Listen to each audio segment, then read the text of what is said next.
My creative process is not going to change. Like, I'm going to continue to create. I'm not trying to like just hold everything in and not really show people, because I feel like the more that you show people, the more that you can learn. Be open and be positive about the learning process, because it was a learning curve for me. I don't come from a big background in fashion. I didn't go to FIT. So much that I don't know that I feel like it would be a little selfish that if I seen someone else that's literally in my same position, I couldn't try and help out or point in the right direction at least. Welcome to Since 3000. I'm Danielle Leslie, and I'm so excited to be here today with Janai Wray. She is incredible. She's right here.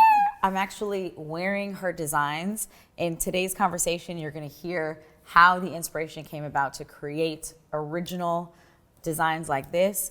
We're going to get into how is someone able to have their clothes worn by Mary J. Blige, Saweetie, Angela Simmons. One thing you're going to hear in our conversation today is the power of generosity and how she really embodies generosity, and also being a master at her craft and being one of the most creative people. Like, I fell in love with her before I knew who she was by just seeing artifacts of her creations all around. So Janai, I'm so excited to welcome you to Since 3000. Thank you for being on the show. Thank you.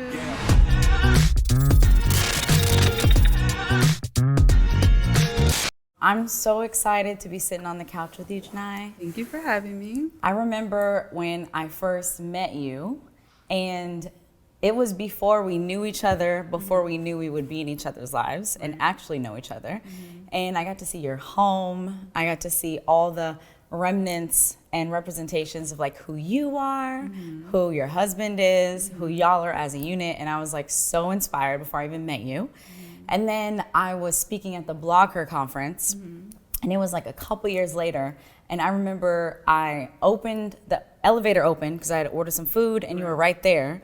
And I was like, oh my God. And we had like a 5-minute impromptu conversation because I was thinking about getting into fashion, starting a line. And in that like 5 minutes, we jumped right in. Like, we went into the deep end, and we talked about like your fashion line. We talked about what was possible for the future.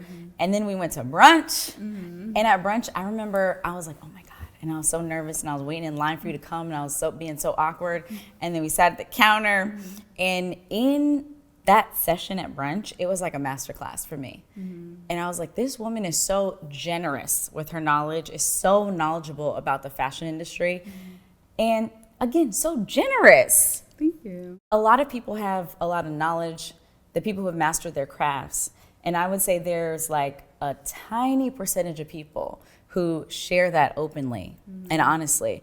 And I'm just like so grateful to you. Like, we've only been in each other's lives for like a short period of time. And I've been so inspired and so just like inducted with your knowledge.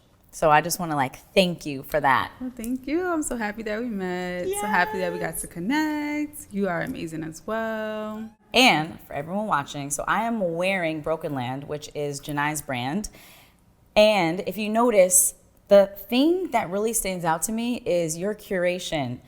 So when I look at this pattern, I don't look at it and say, I've seen this before. This is like a remix of somebody else's. No. This is like truly original.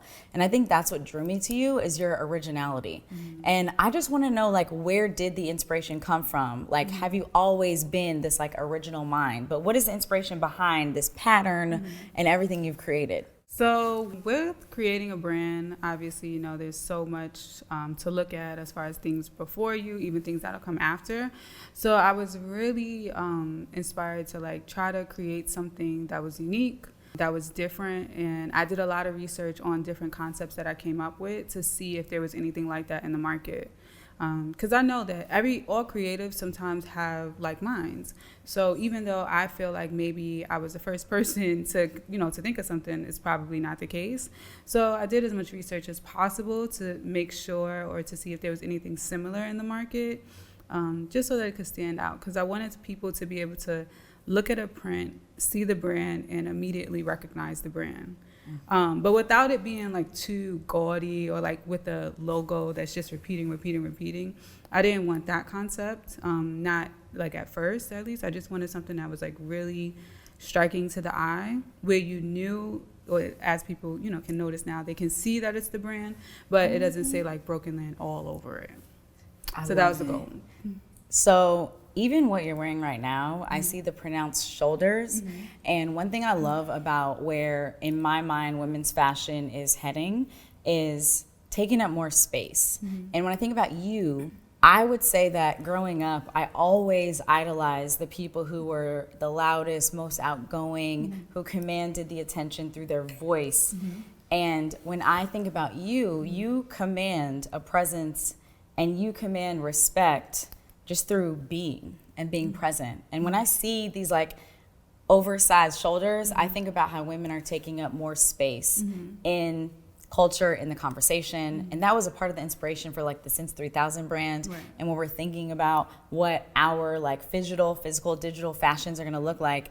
So this to me is like the embodiment of Janai, which is like walking into a room and taking up space without having to say a word. I'm curious, as the young Janai, we're gonna take it back, okay, the young you to the past, because Since 3000 is all about embodying the past, present, and future you now. So I'm curious, as a kid, what was your identity? If you were to describe yourself in 3 words, who was like the young Janai? I was outspoken.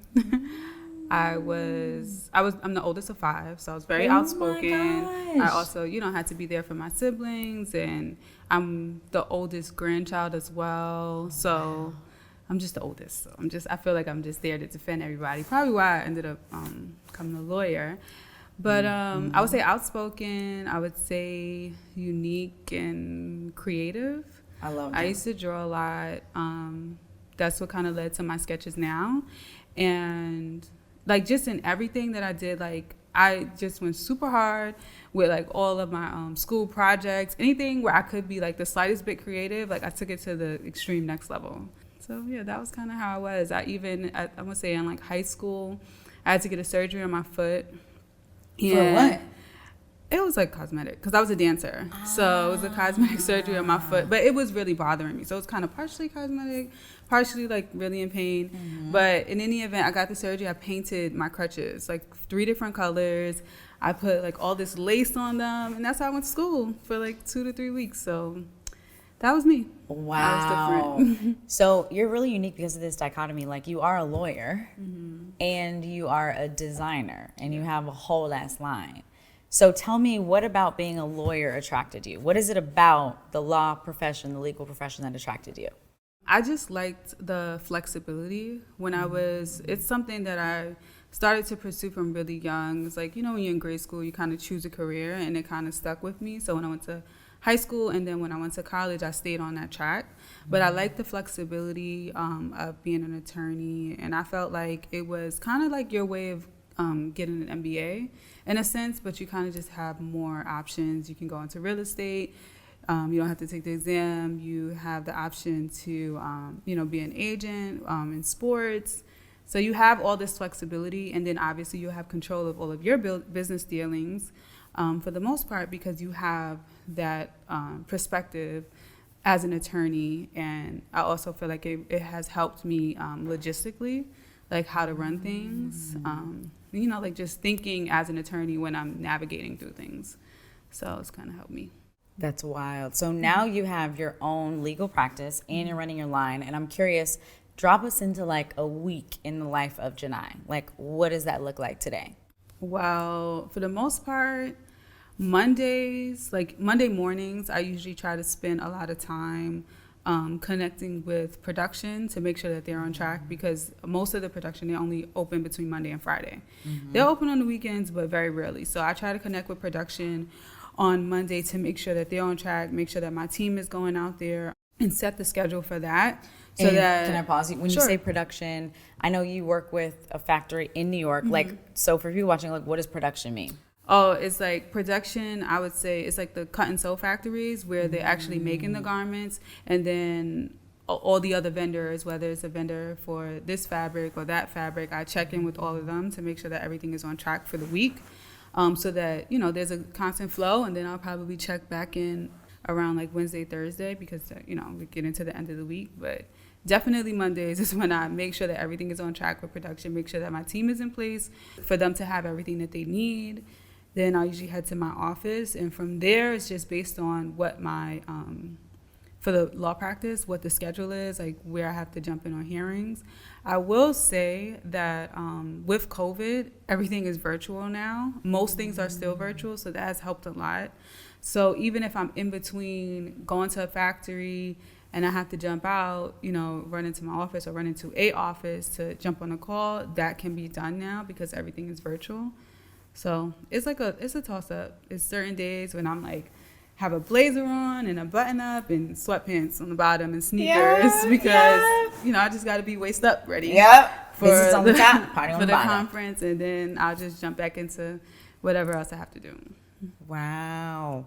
What really impressed me was Fashion Week happened recently, and I remember you told me you prepared for that in I think 2 weeks. Yeah, it was like not even. That's wild. If the show was on the 13th and we had committed on the 1st.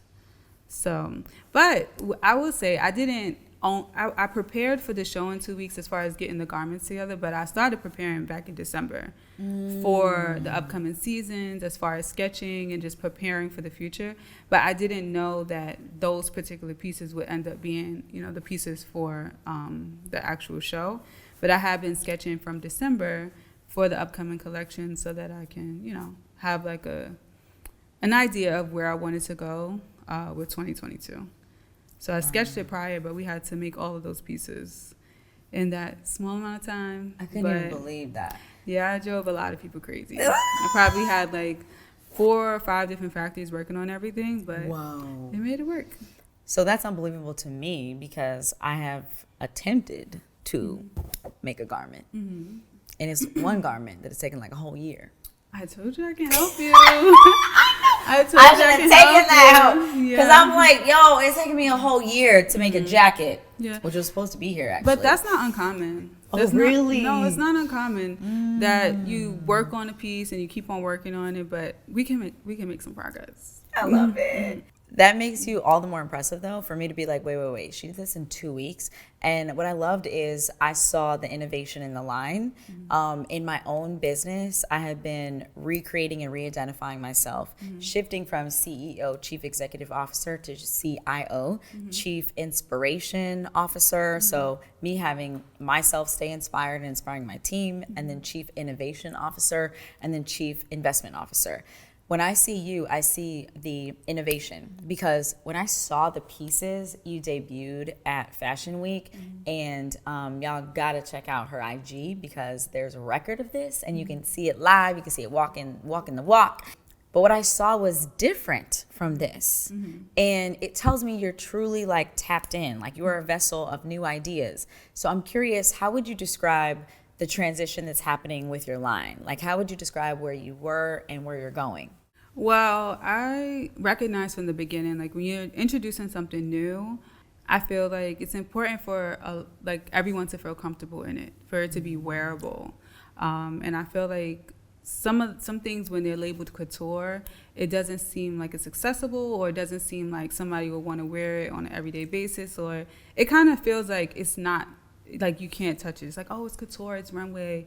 You only wear that if you're going to such and such event, So I kind of wanted to start to introduce like the different patterns and the different silhouettes on a more casual level. And then now I'm like, okay, I want to actually show what I can really do with these items, how I can really push the pleats and push the structure to the next level. So that's kind of what I wanted to introduce for the newer pieces. I wanted them to be more for occasion. So we'll always keep, the original pieces and those original silhouettes because people are comfortable in it when they're just going to the store or doing something casual. But I wanted to introduce the newer silhouettes to really show the range of the brand and what my goal is, because there are so many different avenues, and no avenue I would say is like the wrong way. There's very casual brands that do amazing, obviously. And then, there are couture brands that do good, but I kind of wanted to show the range of my brand and just introduce it slowly. So now that people have like a trust in the brand, they trust the quality, they trust, what they see, they trust, even like the the aura or the aesthetic of the brand. So now that they see something else, they're like, oh, that's nice. They don't just see something. It's kind of just like, oh no, that's not for me, and it's just like a little bit too much too fast. So I kind of wanted to start introducing the couture pieces a little slowly, but that's the space that I'm in now. If I could say, is giving. Like, it is giving. And I'm curious, like, who you design for. So who is the person you are designing these pieces for? Obviously, when I design, I'm looking at like my own style. I'm pulling from my, things I would want to see myself in. But I'm designing for, I would say, like the hard working woman. I'm designing for the new age of like entrepreneurs and the women in business, the women who are just trying to like change the trajectory of what women are supposed to do. I feel like I'm designing for just those women that really work hard and want to play hard and want to look fabulous while doing it. I see that. When I see you and I see your designs, it's aspirational to me and also accessible, but it's also like aspirational. And I'm like, I gotta show up as my best self so I can put this on. Or when I put this on, I will feel like my best self. So it definitely gives all of that. I've seen women all over. I'm gonna ask you to name drop because I've seen all sorts of women who are the masters at their craft rocking your designs. Can you just drop for the audience who has been in Broken Land? Well, just recently, I was really excited. We had our first Vogue feature with the City Girls. Yes! Yeah, they had on the same item in a different colorway. Yes. I was very, very excited about that. So and that was their first time. I think they did a Vogue article, so it was on Vogue.com. So that was amazing. And that dropped with Coachella when they like performed at Coachella. So it was like all like, oh yeah, it was perfect timing. It was so good. And also, who else? Mary J. Blige, Saweetie. A good friend of mine, Lady London, she just did a performance. So I have like brain fog right Angela now. Simmons. Oh yeah, Angela Simmons. We did a really, how could I forget? Yeah. We did a really dope collaboration. That's one of the pieces from the collaboration with Angela Simmons. And yeah, a lot of people. That's also like speaks to, the type of women in the brand. Absolutely. But they're all on point with that. How did you land all these collaborations? Like for someone coming to the game, they're like, how do you even get to the Mary J. Blige and the Angela, like all these collaborations, City Girls? Like, how did you make that happen? Well, I guess it's really just been relationships and people that have been believing in the brand. I know from the very beginning, Claire Summers from Fashion Bomb Daily, she was one of the people that helped us out a lot. When we had just launched, we sent her some pieces, and she also ended up sending our lookbook to a lot of different stylists. So that opened up a lot of doors for us. Jason Rambert and his team. Oh, wow.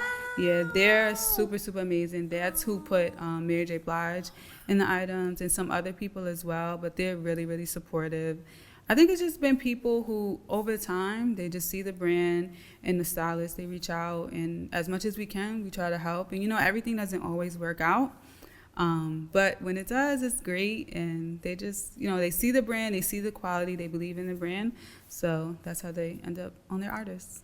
I love it. Oh, actually, Coco Jones of the Bel Air show, she was just in it. And that's another stylist who's been very supportive. His name is Jay, but he's helped us a lot too.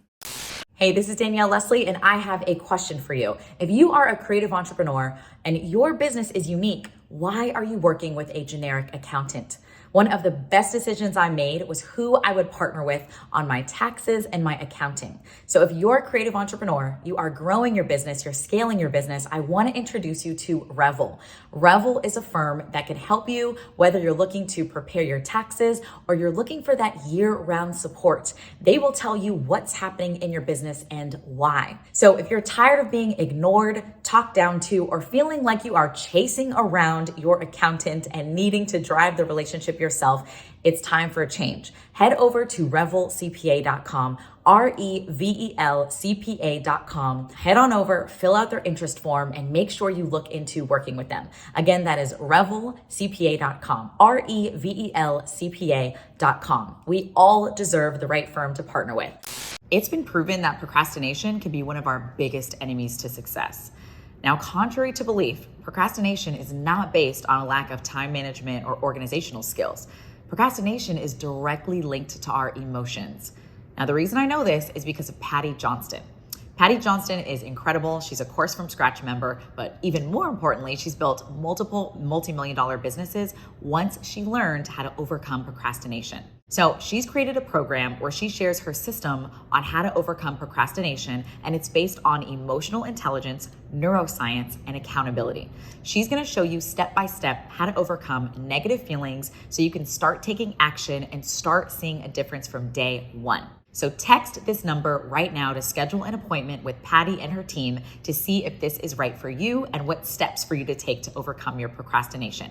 813-789-1097. And again, the number to text right now is 813-789-1097. Let's all overcome procrastination together. Now let's get back to the episode. I want to shift gears because when we were at brunch, one of the things that stood out to me about you is just you and your husband and this beautiful relationship of how like he's also amazing in his own right, entrepreneurial, has a store restocked in LES, which is like one of the most coveted locations. Yeah. I recently went to a Board 8 event there, which was so amazing. You made sure I was taken care of. Like, it was so good. And the store is beautiful. And we talked a lot about just like meeting your partner, calling in your partner. And I'm just curious, like, how would you describe like y'all's dynamic? I guess it's a little cliche, but it's just, I guess like, it's just undeniable support. Like in all regards, like whatever he's working on, whatever I'm working on, you know, he comes home like, oh, I was driving and I thought about this. How can we do this? It's like, it's not really like, of course we have our different careers and what he's working on and what I'm working on. But when it's about like reaching a goal or like what he knows I'm trying to do or what I know he's trying to do, it's not separate. It's always like us and we and what we need to do to get, you know, such and such done.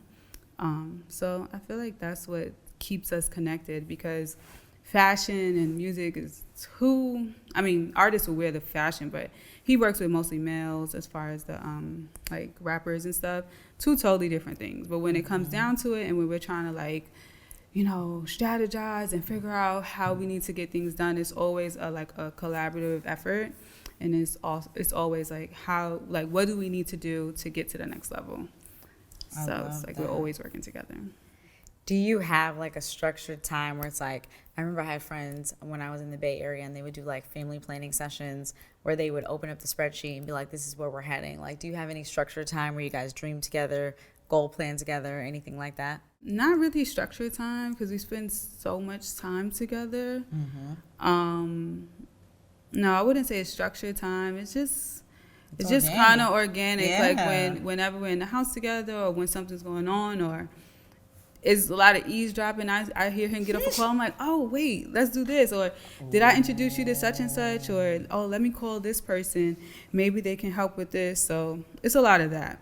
But it's not really like, okay, let's sit down and discuss. I mean, we do that for like other things. But the business is just like more like, oh, I heard this, so let's do this. Or, oh, like even sometimes some of his friends, they work with some female artists, and he'd be like, oh, can I take this and try to give it to this person, see if they wear it. Maybe they won't, maybe they will not, but, you know, in any event, like he'll just be like, okay, I'll give it to this person to see what happens. So it's a lot of that. I love that. It's just reminding me of like the power of proximity. And it's like when you are in the same space, you are going to be overhearing the business conversations.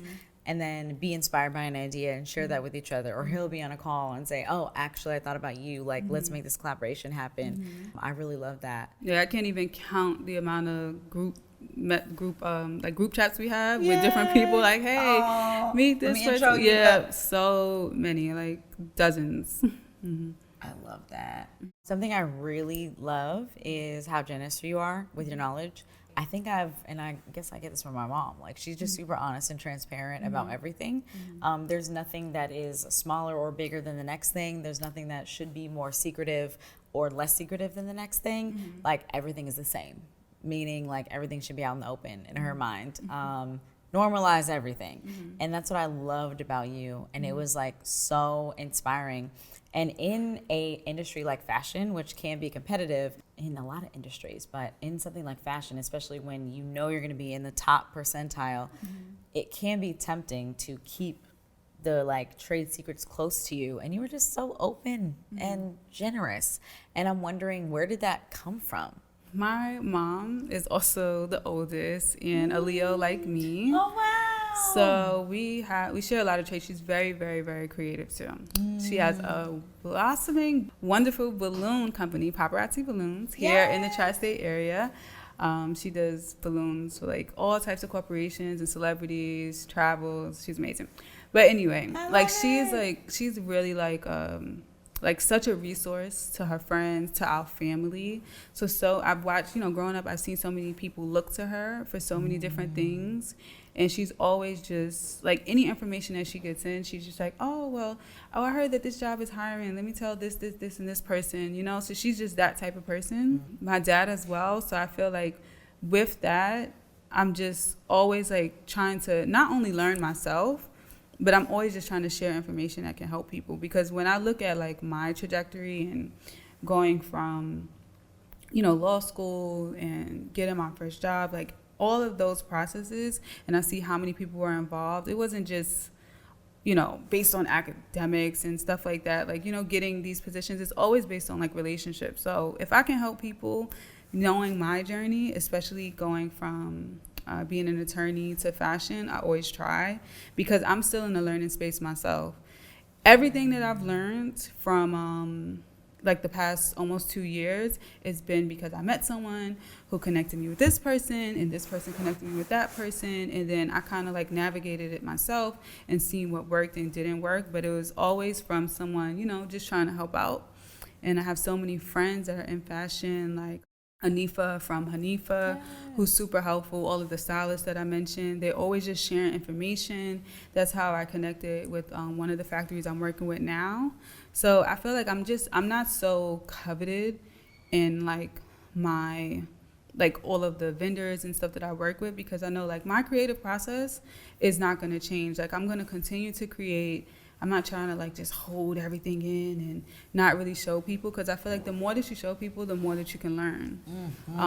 The more that they can help you. Like you never know. You may show somebody a design, and maybe you shouldn't show everybody, but you show somebody a design, maybe they'll have some pointers and they could help you, or maybe they won't. They'll just give you some, good or bad feedback that could help you down the line. So I'm just more about like trying to just be open and be positive about the learning process, because it was a learning curve for me. I don't come from like, a big like a background in fashion. I didn't go to FIT, so much that I don't know that I feel like it would be a little selfish that if I seen someone else that's literally in my same position, I couldn't try and help out or point in the right direction at least.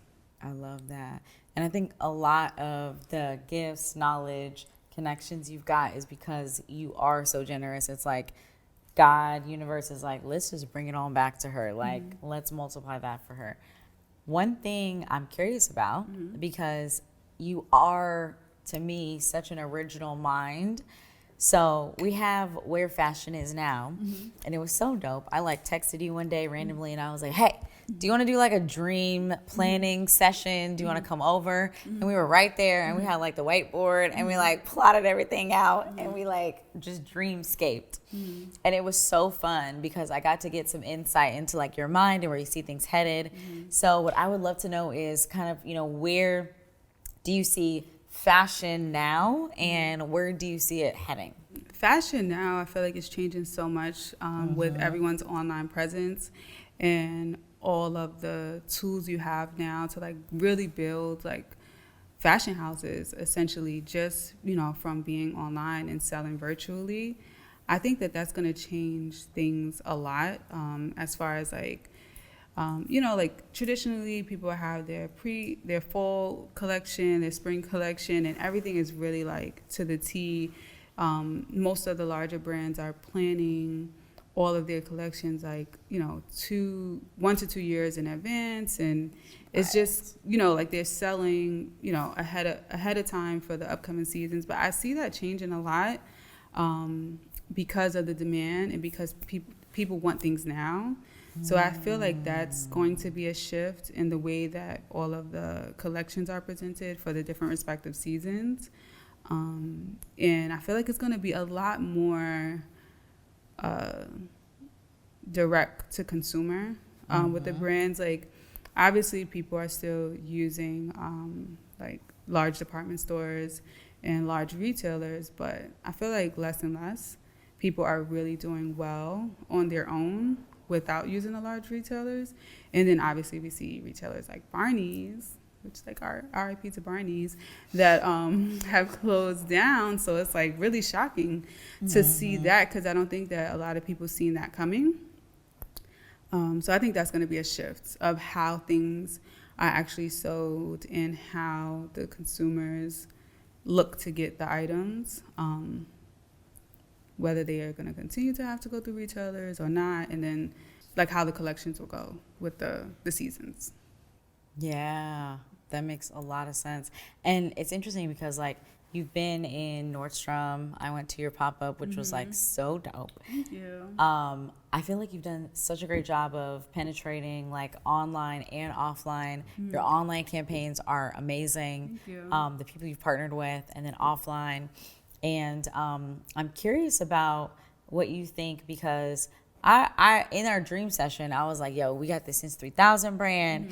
And in this NFT collection, we want to create these digital designs and then translate them into physical designs. Right. And I was like, are you down? Like, what you thinking?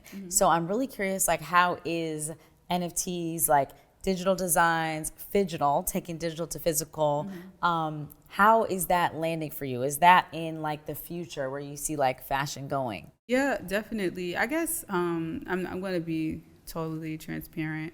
I'm not 100% in the NFT space. When we were talking and when we do speak about it, I'm still learning about it, but I am definitely eager to see how it will translate into the physical items. Because even when we spoke, I was like, well, how do people, display their NFTs at home? Like, I'm just trying to like conceptualize things to see like how the NFTs fit into our real world. So I definitely see that for the future. I definitely see like, even full boutiques of NFT, I guess, collabs that are brought to like the physical space. I definitely see that. Well, that's a dream of mine for when we launch the collection, to partner with Even Broken Land to design things starting from like a digital space. Because what I think is beautiful about going from digital to physical is there are really no rules, like including gravity, which we take for granted. Like when we design, we have to think about gravity. We have to think about like, how's it gonna hang? What are the elements? And what I love about designing for the digital 5D, all the things world first, is like there are really like no limits, like it's infinite. And so I was like, what would that be like to be like Janai? What if you could create with no bounds, no limits? Yeah, that's such a dream of mine, to see like someone like you with your skill set to be like, yo, okay, let's make it like super big, like over the top, or like let's do this line, like let's do this, and then from there figure out how to bring it in the real world. Yeah. Well, I'm definitely down for that. I love creating. I love being extra. So that is my lane. Yes, I love it. One thing I want to ask you, because we talk, I think, a lot about time travel and like collapsing time and doing things that take most people 10 years to do it in like 1 year. And I feel like you've really done that. So how have you collapsed time and done something that most people, it may take like a lifetime? You've done a lot of that already. And I'm curious, like, what do you think set you up to do that? Like, what gave you the audacity to like start this line, name it Broken Land, like make all this stuff happen? It's probably my family's upbringing. Again, my mom. So she's a balloon artist now, but originally her career, she was a NYPD sergeant. So that's what she spent 20 plus years doing. And I learned in that there are no like boundaries to like what you can really do, like throughout, you know, your lifetime or whatever have you, because that's two totally different things. Like to be a sergeant, you know, in a government, you know, job, that capacity, to now having this amazing balloon business. Like nobody really believes it when they hear it. That's kind of how I was brought up. I graduated college.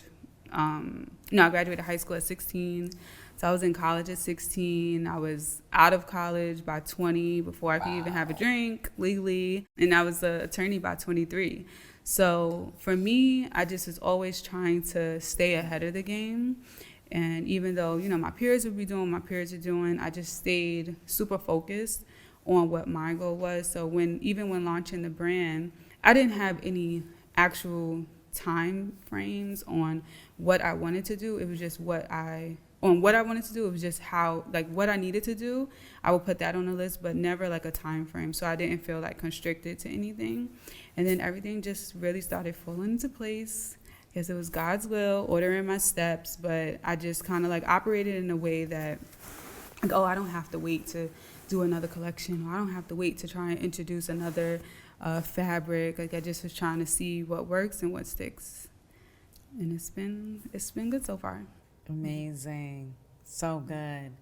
So on the show, I've been asking each person to share truth. Mm-hmm. So essentially doing our own tell the truth session. So I'm wondering, what is a truth that is present to you now? Mm-hmm. Something recent that maybe you haven't shared with anyone else that you want to share.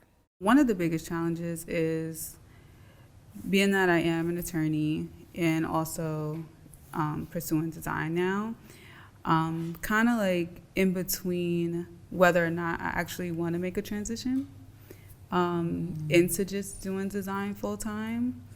And that's kind of something that I'm struggling with, because obviously I went to school for a very long time to become an attorney. I do love being an attorney. It has opened a lot of doors for me. But I also love designing. I love the trajectory of the brand and where it's going. So I'm kind of like in a limbo space of like, do I see myself within the next few years or so actually making a transition? Because so many people think I've actually already transitioned, but I haven't. And it's it's weighing on me. It's not the easiest thing to do, to be able to do both and other things on top of that. So that would be my truth, that I'm now in a space where I have to actually think about the next few years, and if I do want to make a transition into running the brand full time. Thank you for sharing that. That's huge. Yeah, it would be a big step. Yeah. I feel like that's where I am now, which is having this identity with this course business for so long, and then welcoming in that next phase. Mm-hmm. And I know for me, it's taken a lot for me to like get to the point to like welcome in new things. So I know that's huge to share. Mm-hmm. Thank you for sharing that. No problem. Yeah. I hope that was good. Yes, it was. So what we are going to do is tell our futures in third person. Mm-hmm. So where is Janai? Who is Janai? Mm-hmm. Let's say 10 years, 20 years, however far you want to go into the future. Mm-hmm. Where is Broken Land? What does your life look like? Mm-hmm. And tell me what that is in third person. What Janai doing? What's she doing? In 10 years? Yeah, in the future. I will be 40. Yes. In 10 years, I will hopefully be a mom. Still married. As far as the business, I hope that there'll be some vintage, because after 10 years, everything's become vintage. I hope there's vintage Broken Land selling for thousands of dollars online. I hope that the brand is blossoming, or has blossomed into the fashion house that I want it to be. Mm-hmm. I know that some aspect of my life will still, I will still be an attorney, but we just discussed, I don't know. But yeah, I hope that the brand continues to grow. I hope that the brand expands into unisex and some men's and even children's items. I hope that we have some storefronts. around the country and maybe even globally and maybe even in NFT space. This has been incredible. Thank you. Like I said, when I first encountered you, I couldn't have seen this moment of us sitting across from each other on the couch. I know. I feel like so blessed to have you as someone in my life. Thank you. You inspire me whenever I see you, whether it's in real life, online. I know you inspire so many others, and I know anyone who's tuning in will want to know where they can find more. So where can they find you? I am online. The website for the clothing line is broken-land.com. The Instagram for the clothing line is brokenland.co.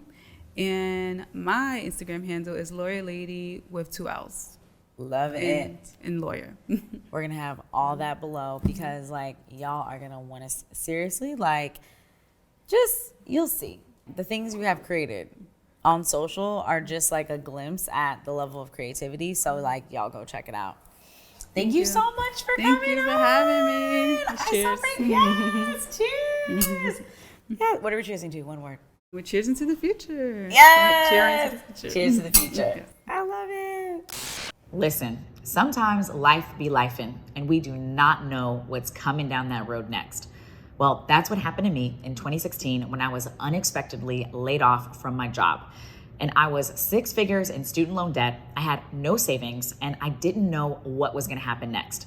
Now, luckily, I had this little voice inside of me at that time that I couldn't ignore, and it was telling me to take the leap. It was saying, use this as your opportunity to build your business. Use this as your opportunity to create your dream life. And so I believe that life happens for us, not to us. And that nudge in my spirit, I should listen to it. Luckily, I did. Fast forward to today, I have a business that's made over $20 million, and I've helped over 10,000 people create their online businesses and their dream lives. So do you want to learn how to turn your story into an online product and launch in 30 days? Head on over to coursefromscratch.com/since3000. I want you to join us on this journey so you can listen to that little voice inside of you too. So go now, do yourself a favor, coursefromscratch.com/since3000.